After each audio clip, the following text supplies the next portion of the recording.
let's talk about what is probably the most important part of this class, and that is your resume. We're going to work on your resume for a while. So as you see here, you have a due date for beginning the resume.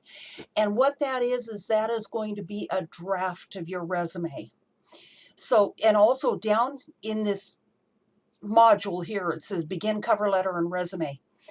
There is also a link here for portfolio resources. And as we go through the rest of the semester, there are things in here that you will need off and on for your portfolio. So there's action words that you're going to use in your resume. You actually could probably use them in your cover letter too. There's answers to interview questions. There's the personal qualities. And so all of those are going to be helpful to you as you go to complete your portfolio. So let's take a look at this resume. On the resume, I've done this two ways. Some people prefer to read the instructions. So all of this down here, all of this in here is all about what I'm going to tell you in this video, and I'm going to make it as short as I can. So what I want to do is, on the resume, there is many different formats for resume, but your book talks about two essential formats. And one is the functional, and one of them is the chronological. The functional is if you do not have a lot of experience in the field that you're applying for. And the other is chronological, which is you have working experience. So why is the difference? Well, the big difference is the order that you put on your resume. Let's take a look at one of these resumes. And I apologize, I should have had this open, so it would have been a little bit quicker. Oop, oop, oop. That's not the right one. Let me get this over here. Okay, on all resumes, the very first thing you're going to have is you're going to have your letterhead up here. This only has the person's first name. I took it off so that you wouldn't see the right person. But always, always have your first and last name. Your name should be a little bit larger than the rest of the information. So in your letterhead, and you're going to use this letterhead on almost every other document that you have, it should be your name, the address, the city, state, and zip, the phone number, including the area code, then your email address, a current valid email address that you're going to watch for emails. Then you should have a line separating your letterhead from the rest of the document. The very next thing is a objective, or it could also be called a career objective. And some people want to do a personal review, a review of you and your experience. Well, they're getting that in other different ways, so I'm more in favor of the career objective. And what this person used this to obtain a position as a construction superintendent that will allow me to become a valued member of a thriving company. There's a couple things. When you are applying for a certain company, it is very, very good if you were to use here, become a valued member of, and the name of the company, ABC Construction Company, whatever specific construction company. And that brings up another subject. How often should you update your resume? If you want to grab the attention of an employer, you should update your resume every time you apply. And you should include the name of the company you're applying to right here in the objective. And it will really get their attention, because then they know that you took the time to look at the company. So once you have your objective defined here, and remember I said that this is a chronological one. And why is it a chronological one? It is because this is where a person has experience. See, he's got construction company experience. So he has a lot of experience.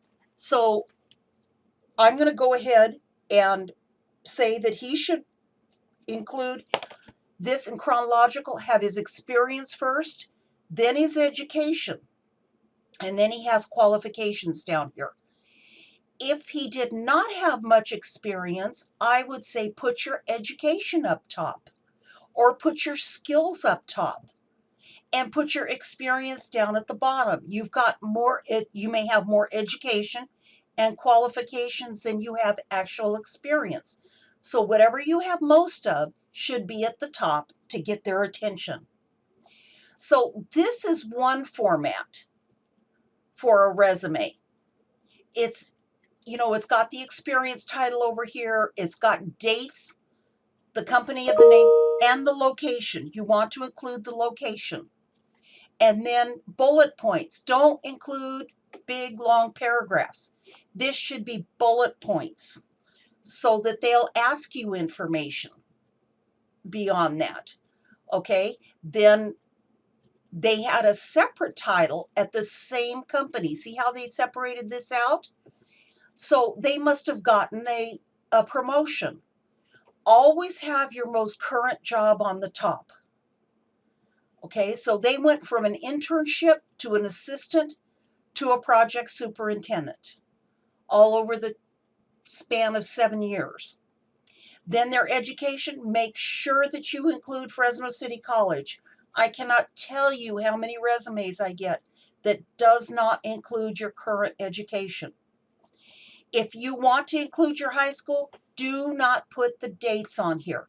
Leave the dates off, only for high school. Why is that?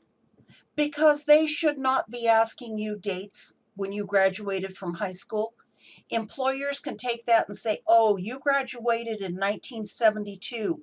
Whoa, you're nearer retirement than you are getting a job like this. Or you graduated from high school in 2019. You're awful young.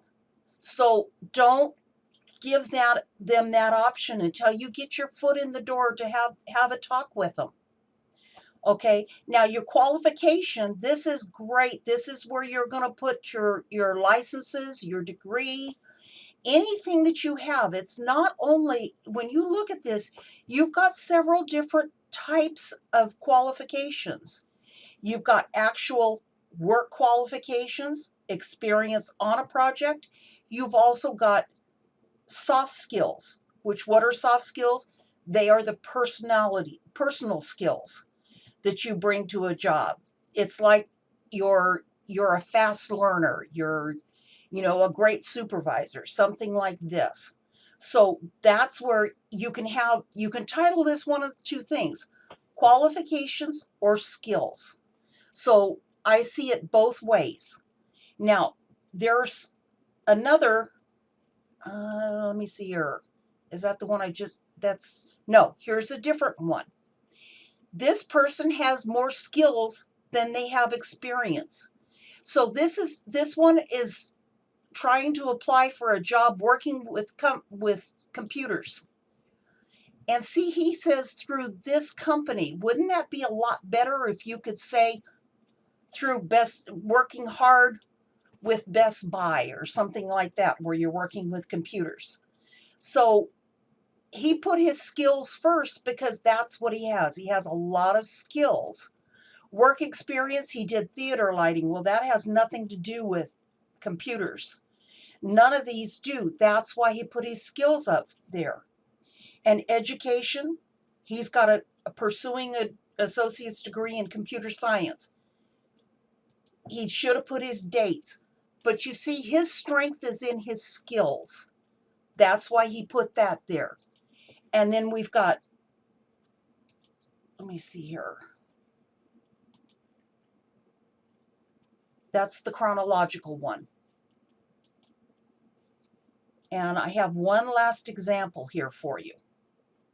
And you can take a close look at these and see. Oops, that's the same one. I'm sorry. Okay, so those are the samples that are out there. What I want you to do is start working on your resume. Get your letterhead on there, your objective, your skills, education, and work history. Do not include references upon request. You don't need to do that. We're going to have a separate page with your references. So go for it. And if you have, once again, if you have questions, you let me know, please.